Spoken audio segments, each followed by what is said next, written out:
Yo quiero compartirles una experiencia relacionada con la angustia. A veces la angustia ayuda a tratar de mejorar lo que uno va a hacer. Y como sentí un poco de angustia hace un par de días preparando estas notas, y eso ayuda para tratar de mejorar algunas cosas.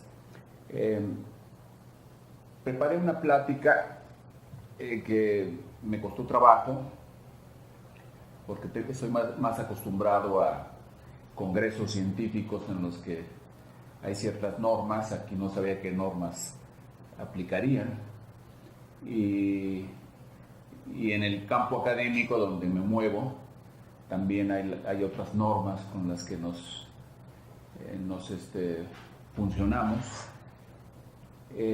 Estas normas no aplican en este caso, y en este caso lo que quiero compartirles es una reflexión de algunas de las cosas en las que trabajé hace 40 años en las cárceles de México, en varias cárceles. Algunas ya no existen, y esa reflexión que les quiero compartir a lo mejor puede ser de interés para algunos de ustedes, a lo mejor hasta les sirve, ¿sí?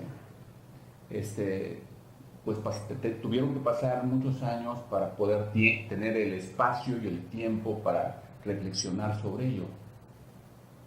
Cuando trabajé en las cárceles no había tiempo para reflexionar. Los espacios para poder pensar con detenimiento eran muy escasos. El día a día, el pimponeo de resolver y enfrentar problemas no dejaba ningún espacio para la reflexión. Entonces, algunas de las reflexiones que les voy a compartir pues se habían quedado guardadas 40 años, como los vinos. A lo mejor se echó a perder la reflexión, o a lo mejor mejoró. Algunos conceptos que nos van a ayudar primero es conceptos básicos de lo que es la angustia, la ansiedad. Aquí están algunas de las raíces de la palabra. Básicamente lo que la palabra significa es una sensación de atrapamiento, de sentirse, de personas que se sienten en una situación sin salida, ¿sí? Esta sensación, la Angst, como dicen en el alemán, es nuestra respuesta, la respuesta humana, la respuesta de nuestro cerebro. Es una respuesta normal ante la incertidumbre, ante lo desconocido. En este sentido, la ansiedad es una respuesta normal. Es normal de los que estamos vivos. Ya muertos no sentimos ansiedad, ¿sí? Nos libramos totalmente de ella. La época en la que estamos viviendo no ayuda a disminuir la ansiedad. En realidad la aumenta. La cantidad de situaciones inciertas, novedosas con las que nos tenemos que enfrentar, crea una sensación de ansiedad que está alimentada, en mi opinión, por la prensa, por la promoción de la prensa, de los beneficios de la inmediatez. La inmediatez se ha ensalzado y se ha promovido en todos los renglones. Las pizzas que llegan antes son mejores que las que se tardan. Los médicos que nos quitan el dolor son mejores que los que se tardan en quitarnos el dolor. Y así sucesivamente. La tecnología se vende mejor cuando responde más rápido que cuando se tarda. O sea, esta inmediatez que nos venden, desafortunadamente no deja espacio para practicar la paciencia, y la paciencia es importante porque durante mucho tiempo fue el antídoto natural contra la ansiedad. Cuando no existían los fármacos, los ansiolíticos, las benzodiazepinas, las personas lo que tenían que hacer era esperar. ¿Sí? Esperar, y los que aprendían a esperar llegaban a desarrollar habilidades que los hacían mucho más resistentes. Ahora, estas habilidades les llamamos, en conjunto, le llamamos habilidades de autorregulación emocional. Estas habilidades de regulación emocional, que incluyen la paciencia y otras habilidades, son como un músculo. Son como un músculo de nuestro cerebro que puede caer, puede agotarse si lo usamos mucho, y también puede caer en desuso si no lo usamos nunca. Si no usamos nunca la paciencia, se oxida y perdemos la habilidad para beneficiarnos de ella. Los ansiolíticos que se promueven y que se venden en todo el mundo en grandes cantidades, lo que hacen básicamente es ocultar, inhibir, poner bajo la alfombra los motivos que nos producen ansiedad, que son muy numerosos. Aquí les pongo un ejemplo, esto no sé si se alcance a ver, pero les pongo un ejemplo de un reporte de este año, del Global Risk Report, en el que se describen, esto parece que fueran las portadas de los periódicos del día de hoy, ¿no? Porque miren ustedes los riesgos que están identificados como los mayores riesgos que nos están afectando.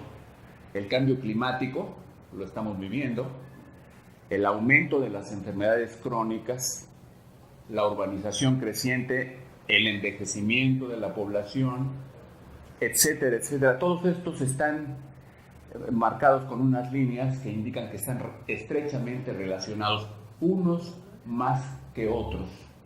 O sea, la cantidad de riesgos que enfrentamos son los activadores de nuestros estados de ansiedad.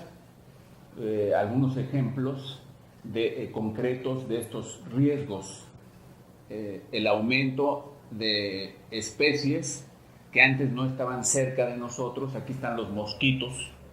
Antes no había tantos mosquitos porque no se acumulaba la lluvia, y ahora tenemos estas hormigas que son tremendamente venenosas y que viajan en todas las inundaciones, se acumulan. Salen del lugar donde siempre han vivido lejanos de los humanos y ahora están más cerca. Hay riesgos de todo tipo. Los psicólogos durante mucho tiempo hemos usado este tipo de pruebas, que se llaman las manchas de tinta de Rorschach, y algunos de ustedes que tienen un poquito más de ansiedad verán algo aquí, y los que son más tranquilos no verán nada, ¿no? Algunos de ustedes pueden ver a un político conocido que nos está haciendo sufrir a los mexicanos y otros nada.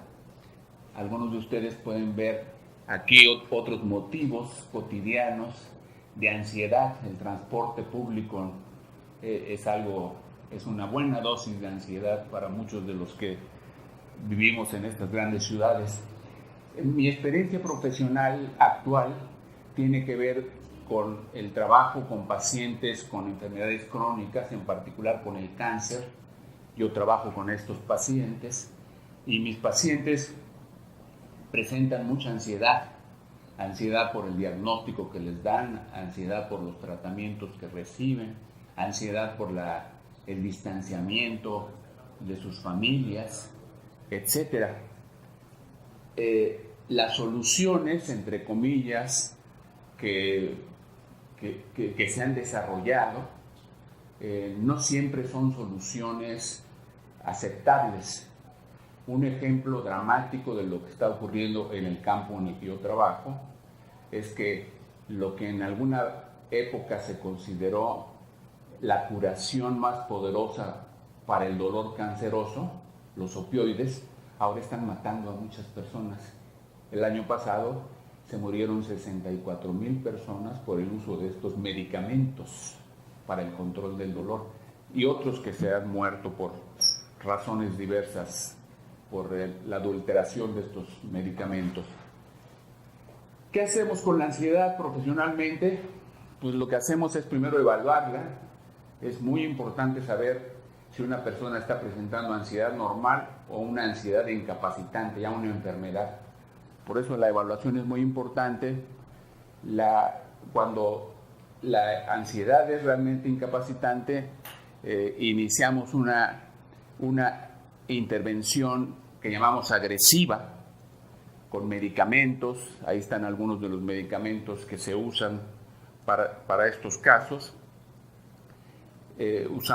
Aplicamos diversas formas de tratamiento psicológico que ahora no describiré porque no hay espacio.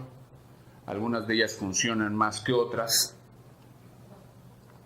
Y en estos casos, ¿qué es lo que tienen que hacer las personas que están sufriendo de ansiedad incapacitante? Pues buscar un buen médico, un buen psiquiatra o un buen psicólogo. Les adelanto que ahora sabemos que las personas que tienen redes de amigos, buenos amigos, no amigos de Facebook, sino amigos reales, son las personas que pueden superar más fácilmente estos problemas sin ayuda profesional. O sea, los amigos son mejores que los psicólogos y son más baratos, más divertidos. La industria farmacéutica nos ha agarrado de pretexto para desarrollar una gran cantidad de productos que son como los productos milagro, que nos ofrecen una mejor vida. Y ya, esta es una nota del Financial Times, no es nueva, es del 2010, en el que lo que se publicaba era que las grandes compañías farmacéuticas en ese momento habían decidido dejar de producir medicamentos contra la ansiedad, porque ya no es negocio. ¿Sí? Desde el 2010 dejaron de producir, cerraron muchos de sus, por ejemplo, GlaxoSmithKline, que produce los principales ansiolíticos, cerró sus líneas de investigación desde el 2010. Esto es interesante, se los quise compartir. En realidad la ansiedad nos acompaña porque es una reacción normal desde la adolescencia. La manera en que nuestro cerebro se va desarrollando desde los 10 años, la zona roja, lo que indica es un incremento en las áreas de nuestro cerebro que son sensibles a la estimulación social, a los estímulos que nos dan otras personas, nuestros padres, nuestros amigos. Y como ustedes ven, hay una zona más roja, es la zona que indica que el cerebro se ha desarrollado más, que corresponde más o menos a los 16, 17 años, la adolescencia. El cerebro de los adolescentes es particularmente sensible a la ansiedad. Ya después, cuando somos más adultos, las razones por las que podemos sentir ansiedad tienen que ver con el proceso natural del envejecimiento y con el estrés crónico. Todos estos sumados producen los cambios que están aquí abajo, producen incapacidad cognitiva, dificultades para pensar, para recordar por el envejecimiento. Es natural que se nos olviden las cosas, que se nos olvide dónde dejamos las llaves, si las traemos en la bolsa. La ansiedad es un fenómeno normal del envejecimiento y el estrés crónico, igual que la depresión e igual que la habilidad social restringida. Las personas, a medida que avanzamos en edad y en estrés crónico, somos más frágiles y nos aislamos. Si mantenemos nuestras relaciones de amigos y de familiares, somos un poco más resistentes. Todo esto no sería un problema si no tuviera un costo, tiene un costo elevadísimo. Estas son las cifras para Europa en el 2010, el costo en millones de euros en este caso, para las principales enfermedades relacionadas o trastornos con el funcionamiento del cerebro. Y las principales son la ansiedad, se las marqué ahí con rojo, ¿sí? y los costos pues no son nada despreciables, ¿eh? Estamos hablando de millones de euros y la cosa es bastante seria, ¿sí? Tan seria que la industria farmacéutica nos tiene puesto el ojo a todos, ¿sí?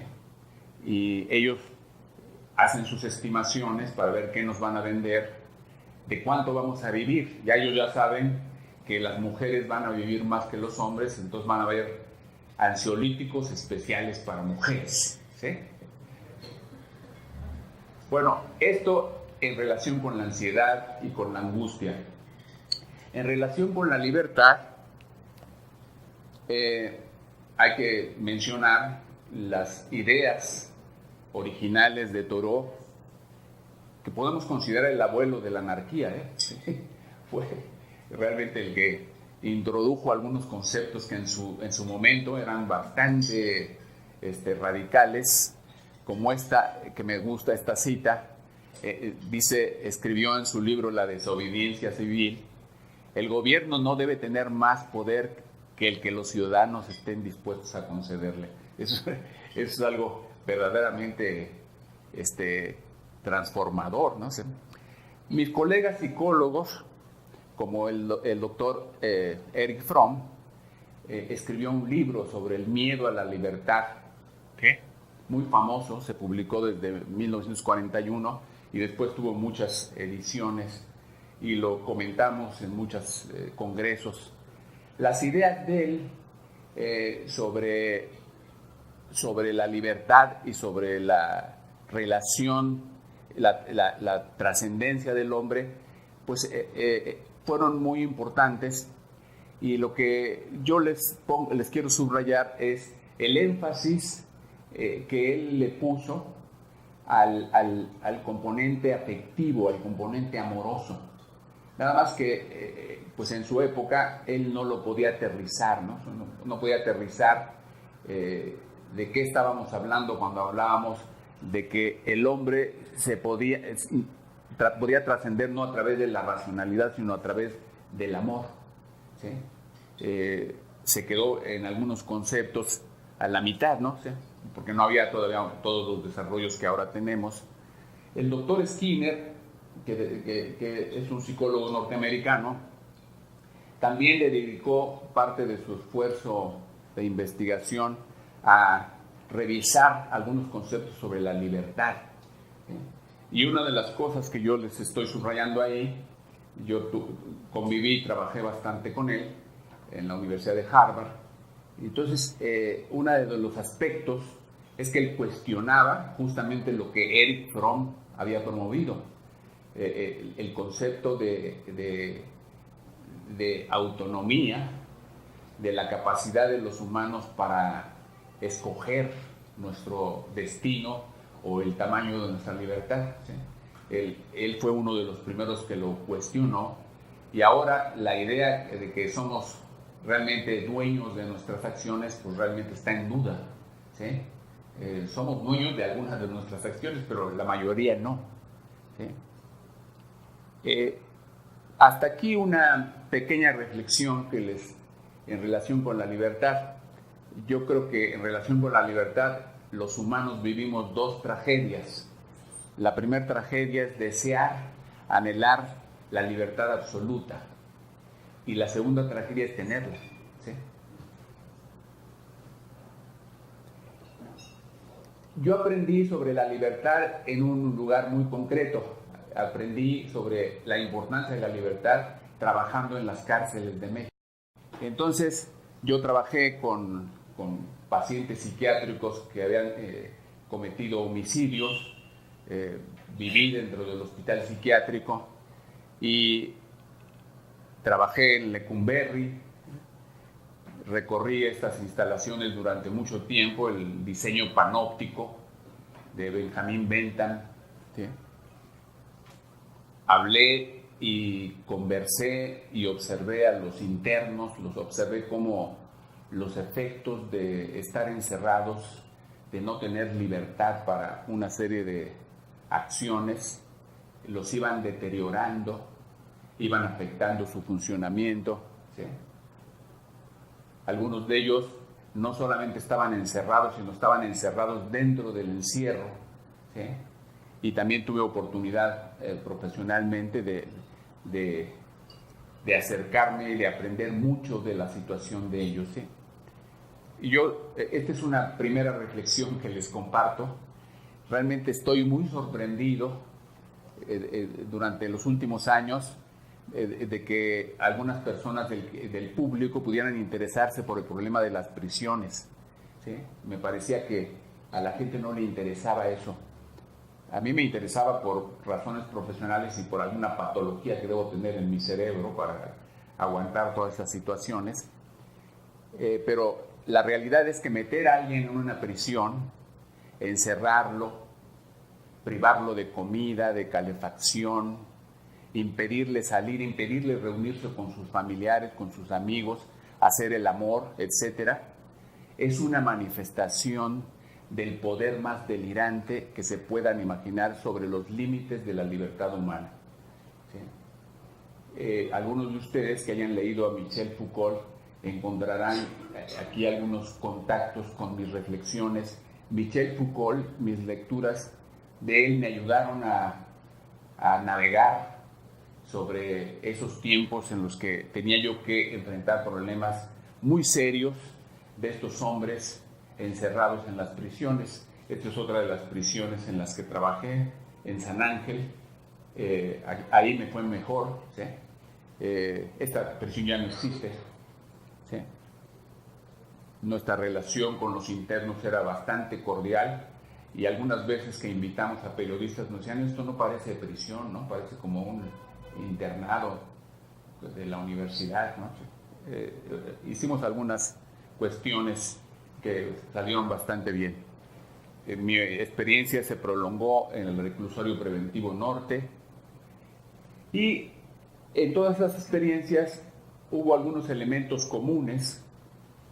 El tipo de problemas que afectaban a los internos que en esa época llegué a pensar que eran distintivos únicamente de las prisiones y que esto eran fenómenos carcelarios que solamente me interesaban o nos interesaban a los que trabajábamos en esos escenarios. Como ustedes ven, ahí está el porcentaje de problemas que afectaban a los internos desde los más altos hasta los más bajos por mes.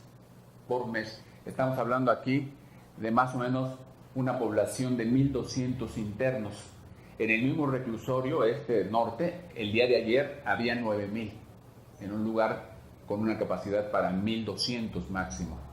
No me puedo imaginar cómo estén, pero los principales problemas eran que los molestaban sus compañeros y solicitaban que los cambiaran de dormitorio, ¿sí? Entonces, el fenómeno que se generaba es lo que llamamos sobrevivencia psicológica, y es un fenómeno que me interesó al principio porque pensé que nada más se daba en las prisiones, y ahora ya sabemos que esto puede aplicarse a los grandes conglomerados urbanos. Los fenómenos que les acabo de describir son los mismos que se pueden ver en cualquier condominio, en cualquier colonia, ¿sí? Y lo que las personas que logran mantener ciertos niveles de calidad de vida, lo que tienen es un repertorio de sobrevivencia psicológica. No es que tengan más recursos económicos o que tengan más salud física, tienen repertorios, habilidades para sobrevivir que tienen que ver con estos componentes, ¿sí? ¿Qué hacen con la falta de privacidad? Algunas personas lo resuelven con una cortina, otros con un muro, otros ponen rejas, pero la privacidad que mantengamos mantiene nuestra identidad, nuestra integridad personal, disminuye la ansiedad y nos hace sentir que somos un poco libres en esa situación. Esto se puede hacer hasta en un espacio de 2 metros cuadrados, no se necesita mucho espacio, pero no todas las personas lo pueden hacer. Algunas personas son más frágiles que otras y eso aprendí en la prisión. Aquí lo que les muestro es uno de los primeros estudios que hicimos del impacto de la privación física de la libertad en el estado emocional de las personas. Es un estudio que hicimos de febrero 10 de 1977 a mayo 24. Básicamente lo que hicimos es entrevistar y evaluar al principio a 560 internos que ingresaron ese día, y nos encontramos que de 560 que ingresaron, que perdieron su libertad física ese día, menos del 30% tenían problemas emocionales. No todas las personas tenían problemas emocionales, el 70% no. Y este porcentaje se conservó a pesar de que la mayoría de ellos obtuvieron su libertad en ese intervalo. Este fenómeno nos ha llevado aplicado ya a comunidades más amplias, a identificar no solo a las personas que ante situaciones adversas de la vida cotidiana, de la vida libre, podremos decir, por ejemplo, tener una enfermedad crónica, si la persona no tiene habilidades de sobrevivencia psicológica, la enfermedad crónica lo va a acabar y lo va a matar. Pero si tiene habilidades de regulación emocional, como les dije al principio, las personas pueden vivir con esa enfermedad crónica e incluso tener niveles de calidad bastante aceptables. Me refiero a la diabetes mellitus, me refiero al cáncer, me refiero a la hipertensión. Las personas que están en el 30 o en el 70%, son a las que me refiero y que identificamos desde la prisión. ¿Sí? Las prisiones siguen siendo una solución muy atractiva para muchas personas que convencen a sus gobernados de que teniendo más prisiones va a aumentar la seguridad. Esto es lo que han hecho, por ejemplo, en el estado de California. El estado de California tiene un presupuesto más alto para las prisiones que han construido que el que tiene para las universidades, que el que tiene para la UCLA y otras universidades muy importantes que hay ahí. Y se han inspirado en el mismo modelo de Lecumberri, el modelo de Panóptico, ¿sí? Y las prisiones que ellos tienen son verdaderos ataúdes. Los presos no tienen interacción, ni siquiera tienen contacto visual con los vigilantes. Los vigilantes se ponen lentes de espejo para que no hagan contacto visual con los presos. Realmente son ataúdes y uno pensaría que están muertos, y no es que están comiendo y evacuando cada día, ¿no? Esta es una herencia de la distorsión del conflicto entre libertad y seguridad, que yo creo que no hemos resuelto, ¿sí? Y que nos lo plantean políticamente algunos en las campañas que estamos viviendo. Nos plantean que más seguridad tiene que pasar por la restricción de la libertad, ¿sí?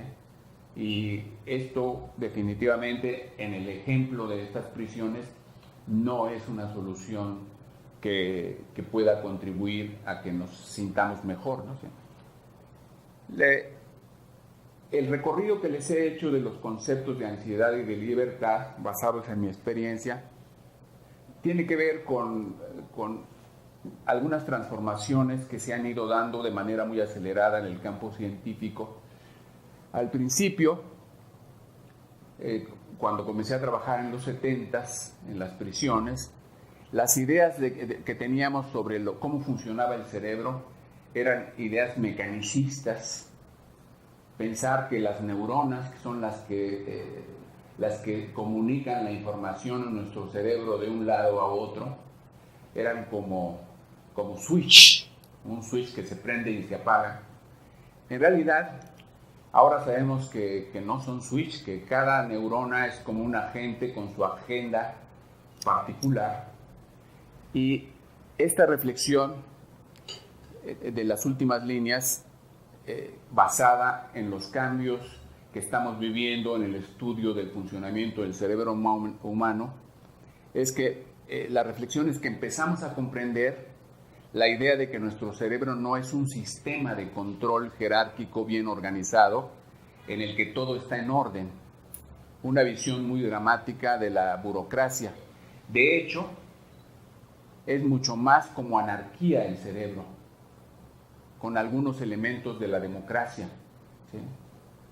Todo se activa, cuando tenemos ansiedad, todo se activa y no nada más nuestra respiración. Cuando tomamos aire, se producen simultáneamente una gran cantidad de cambios en nuestro cerebro y en nuestro organismo, con solo tomar aire, ¿sí? Y cuando estamos ansiosos tomamos más aire que cuando estamos tranquilos, ¿sí? Esta visión del cerebro, estas visiones del cerebro humano, de qué nos pasa cuando estamos ansiosos o cuando estamos enfrentando dilemas como la libertad, como tener más libertad o menos libertad, las hemos heredado de personajes como Turing. Él nos dio algunos conceptos y hemos ido revisando, aplicando algunos de estos conceptos, y a mí me gusta decir que, como decía Turing, que el cerebro es un órgano con billones de partes móviles, billones. Hasta finales del siglo XX nadie sabía cómo tomar en serio una máquina cerebral con 1 billón de piezas móviles. Esto es simplemente alucinante, ¿sí?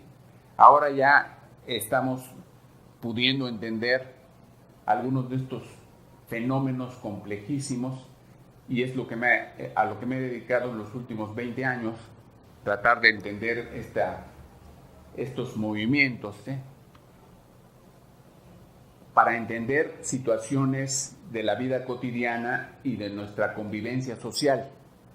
Por ejemplo, en nuestra convivencia social, todos los días hay muchos estímulos que encontramos en nuestra vida cotidiana que son ambiguos.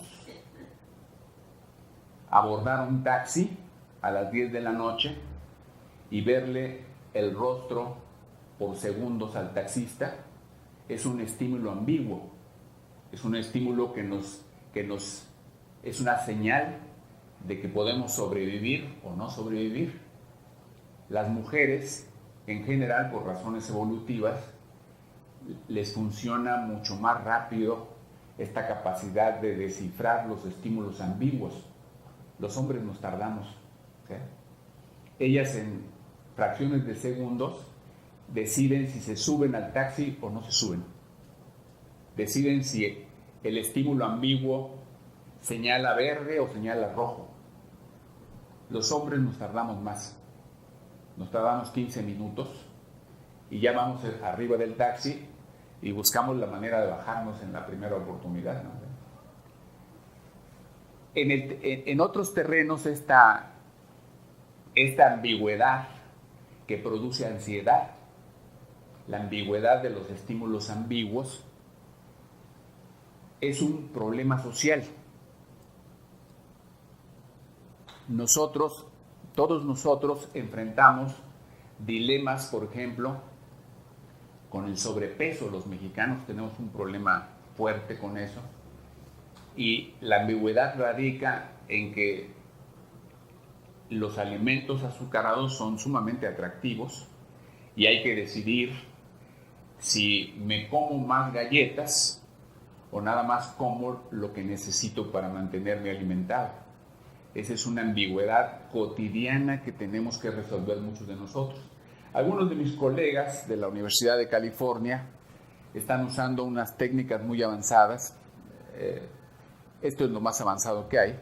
Se llama manipulación optogenética y consiste en mandarle luz a las neuronas, y con la pura luz se pueden activar o desactivar ciertas neuronas, y de esa manera podemos saber cuáles son las neuronas o las partes de nuestro cerebro que se activan cuando tenemos estos dilemas de ambigüedad.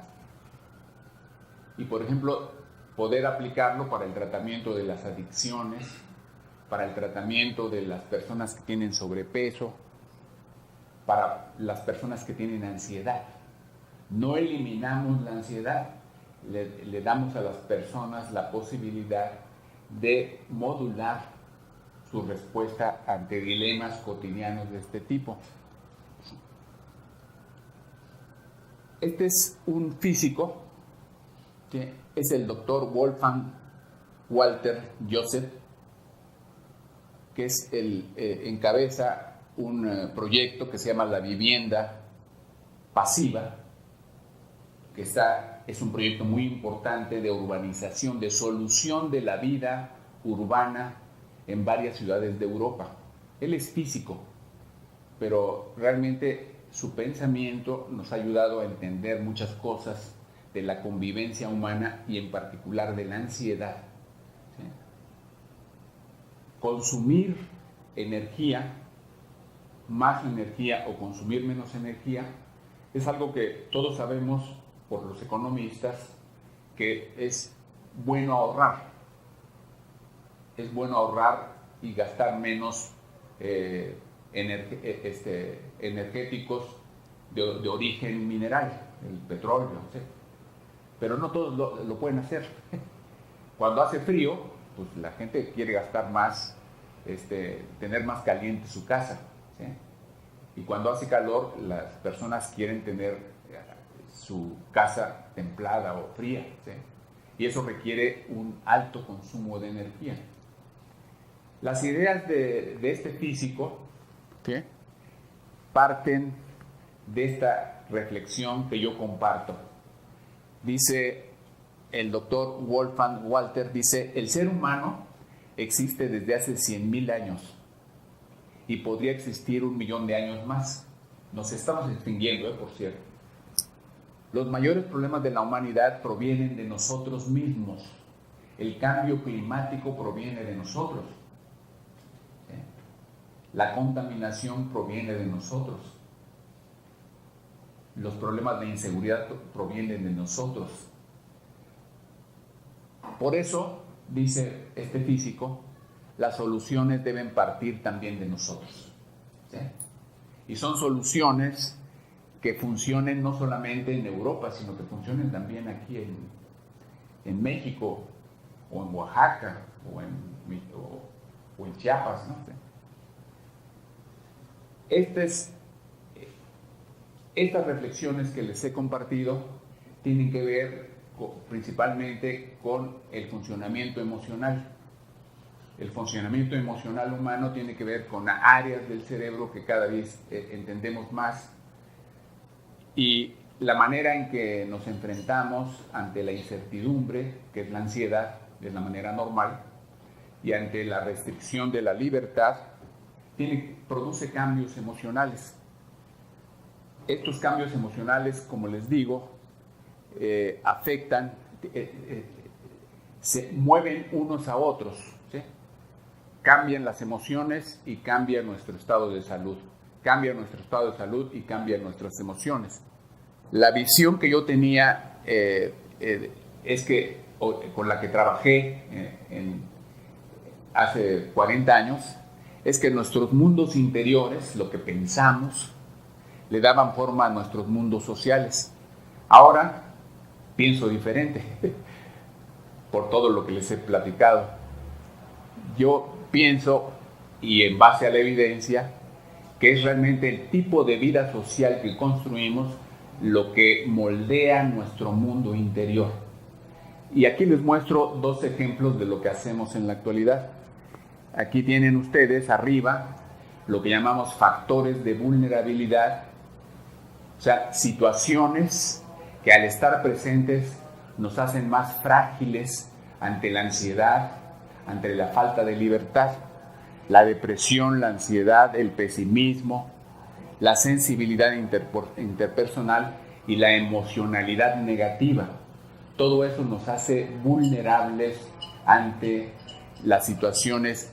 Cuando tenemos interacciones sociales negativas, nos hacen talco. Cuando tenemos un divorcio y tenemos todo esto demás, no lo aguantamos. Cuando tenemos interacciones sociales positivas, cuando tenemos amigos, por eso les decía que los amigos son mejores que los psicólogos y los médicos y son más baratos, nos hacemos más resistentes a todos estos cambios y estas adversidades. Cuando tenemos un propósito en la vida, cuando practicamos el optimismo, cuando recurrimos a modalidades activas de afrontamiento de los problemas, cuando recurrimos a recompensas positivas. En concreto, ¿sí? Estos son los resultados de un estudio que acabamos de publicar. Esto lo hicimos con personas que están lidiando con problemas muy serios. Son personas que tienen cáncer, que han sido diagnosticadas con cáncer de diferente tipo, particularmente cáncer de mama, y encontramos que las personas que tienen más eventos interpersonales, que tienen más amigos, que tienen más intercambios afectivos, tienen pensamientos más positivos y producen lo que llamamos gozo compartido, placer compartido. El placer compartido, aparte de ser social y ser muy atractivo, afecta nuestra salud y nos fortalece. Aquí recuerdo a Woody Allen, que sus amantes le decían: oye, eres muy buen amante, ¿cómo le haces? Y dice: practico mucho solo. El gozo solitario es bueno, pero el gozo compartido fortalece nuestro sistema inmunológico. El trabajo que yo hago en los hospitales es un trabajo principalmente interdisciplinario. Trabajo con muchos médicos y con ingenieros y con físicos. Tratamos de entender los problemas de las personas que tienen cáncer y dolor. Esto es algo de lo que hemos aprendido, ¿sí? Este es un resumen de lo que hacemos, ¿sí? Ya sabemos que el dolor aumenta con la ansiedad y la depresión, y el dolor merma la capacidad de pensamiento de las personas, la capacidad de toma de decisiones, de planear, ¿sí? ¿Qué es lo que mejora o puede cambiar toda esta situación? El ejercicio físico, el apoyo social, aquí los amigos que les decía, y las técnicas que se llaman terapia cognitivo-conductual. Este es un ejemplo de uno de mis pacientes con dolor crónico porque le explotó el boiler de gas en su casa y tuvo quemaduras muy drásticas en el 30% de su cuerpo, y lo que hacemos es enseñarle a él a producir tranquilidad y serenidad sin fármacos, ¿sí? Ya después, si tiene que usar unos fármacos, el efecto de su propia iniciativa sumado a los efectos del fármaco hace que el beneficio sea mucho más duradero, ¿sí? El alivio en este caso, ¿sí?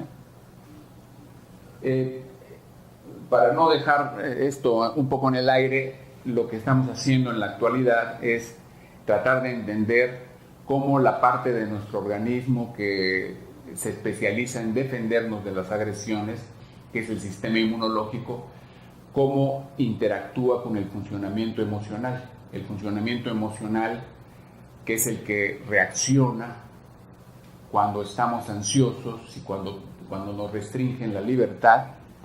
Nuestro sistema inmunológico se comunica a través de las citocinas, que son las mensajeras.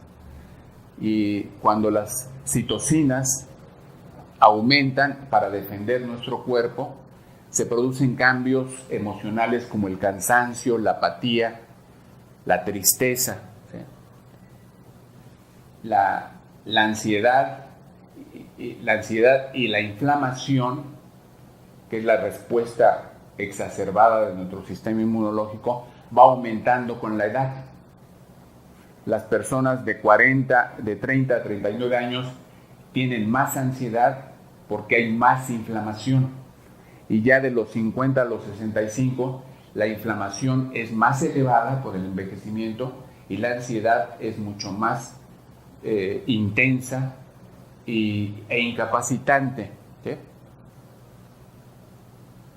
En el caso de los pacientes con cáncer, que es con los que yo trabajo, y a los que tratamos de enseñarles todo lo que hemos aprendido del estrés y de la libertad y de la ansiedad en las cárceles, es mi herencia, tratamos de aplicarlo en beneficio de los pacientes con cáncer. Ya les mencionaba que la actividad física, cualquier tipo de actividad física, como saltar, es mejor que el sedentarismo. Cualquier persona que haga un poco de actividad física como esta, baja la inflamación. Hacer 5 minutos de esto, baja la inflamación y baja nuestra fragilidad ante enfermedades crónicas como el cáncer. No cura el cáncer, pero sí lo baja, ¿sí? Aquí están todos los tipos de cánceres con los que trabajamos, en el caso de mujeres y de hombres, ¿sí? Y este es un ejemplo de algunas de las cosas que estamos haciendo ya más recientemente. Lo que hacemos, esta es una prueba de inflamación. Les ponemos una gotita de capsaicina en el brazo a nuestros pacientes, una gotita pequeñísima. La capsaicina es el chile, ¿sí? Entonces lo que ustedes pueden ver ahí es que las personas que no tienen ninguna alteración emocional, lo rojito indica el tamaño de la inflamación. Esta es una termografía. Las personas que tienen una alteración emocional se les pone más rojo, ¿sí? Las personas que están recibiendo tratamiento, el rojo se va disminuyendo, y las personas que no han recibido, o no han respondido o no han mejorado por el tratamiento, se les pone un poquito de punteado rojo. Esa es una forma de diagnosticar el impacto emocional por supuesto, la persona que ustedes ven aquí, la que se le disminuyó el positivo, es la persona que tiene más amigos, a pesar de tener la experiencia traumática de tener cáncer, ¿no? O sea, y esa persona tiene mejor pronóstico que la que está arriba, ¿sí? Estas pruebas las estamos desarrollando en el Centro Médico Nacional 20 de noviembre del ISSSTE, ¿sí? Desde hace algunos años.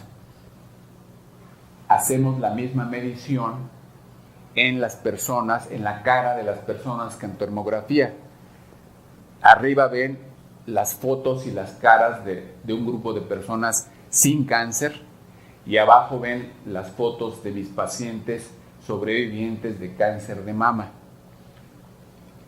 Sin ir muy lejos, los colores de las termografías indican la temperatura de las caras de mis pacientes, y los colores más claritos indican menor temperatura, esas partes están más frías. Ustedes pueden ver la nariz de una de mis pacientes y pueden ver que está en color amarillo, está más fría, ¿sí? En la línea base. También está fría cuando le pedimos que se ponga feliz, ponga una cara de felicidad. Y ya cuando le enseñamos a que se tranquilice, su nariz cambia de temperatura, se pone roja, ¿sí?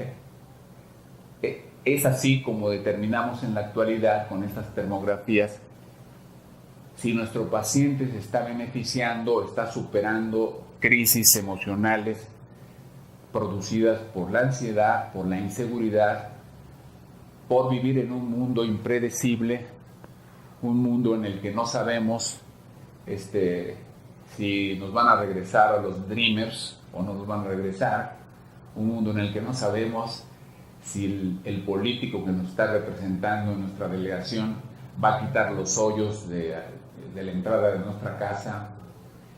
Ese es el tipo de mundo en el que estamos viviendo y que produce una buena cantidad de alteraciones emocionales. Estos son los beneficios ya conocidos de la actividad física para diferentes tipos de cáncer. Nada más hacer un poco de actividad física en el cáncer de mama mejoró 14%. Hacer la misma actividad con cáncer de colon aumentó el beneficio 21% y así sucesivamente, ¿sí? En diferentes. Bueno, espero que mi reflexión les haya sido de interés.